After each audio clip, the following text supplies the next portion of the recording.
இப்போது Amazon Kindleக்கு ஒரு terms and conditions இருக்குது. நீங்கள் அதை வயலேட் பண்ணிங்கன்னா உங்கள் அக்கௌண்ட் சஸ்பெண்ட் ஆகவும் பிளாக் ஆகாமல் கூட சான்சஸ் இருக்குது. இந்த மாதிரி சில பேருக்கு அக்கௌண்ட் பிளாக் ஆகி அவங்களோட புக்ஸ்லாம் ரிட்ரீவ் பண்ண முடியாமல் கூட போயிருக்கு. இப்போ நம்ம காசு கொடுத்து வாங்கும் போது ஒரு டேர்ம்ஸ் அண்ட் கண்டிஷன்ஸ் இருக்குது. வாங்கின அப்புறமா ஒரு டேர்ம்ஸ் அண்ட் கண்டிஷன் சேஞ்ச் ஆகுறது கன்சியூமர் ரைட்ஸை வயலேட் பண்ணுற மாதிரி இல்லையா?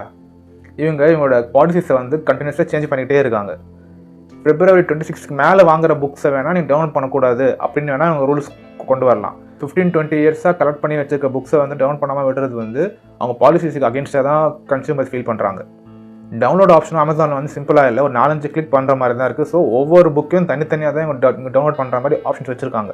ஸோ எனக்கு தெரிஞ்ச நிறைய booktubers thousands of books வச்சுருக்காங்க. ஸோ ஒன்றுக்கும் இவங்க இப்போ கிளிக் பண்ணி டவுன்லோட் பண்ணிட்டு இருக்கிறது 2-3 hours ஆகுது அப்படின்னு புலம்பி வீடியோ போட்டிருக்காங்க நிறைய பேர்.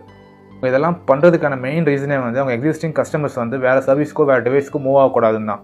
அவங்க சர்வீஸையும் ப்ராடக்ட்டையும் குவாலிட்டியாக கொடுத்தா ஏன் மூவ் ஆக போகிறாங்க? இதே மாதிரி தான் ஒரு ஃபேமஸ் கார் கம்பெனி அவங்க காரை விற்ற அப்புறம் அதோட எக்ஸ்க்ளூசிவ் ஃபீச்சர்ஸை நீங்கள் எனேபிள் பண்ணணும்னா எக்ஸ்ட்ரா சப்ஸ்கிரிப்ஷன்ஸ் பே பண்ணணும் அப்படின்ற மாதிரி சொன்னாங்க.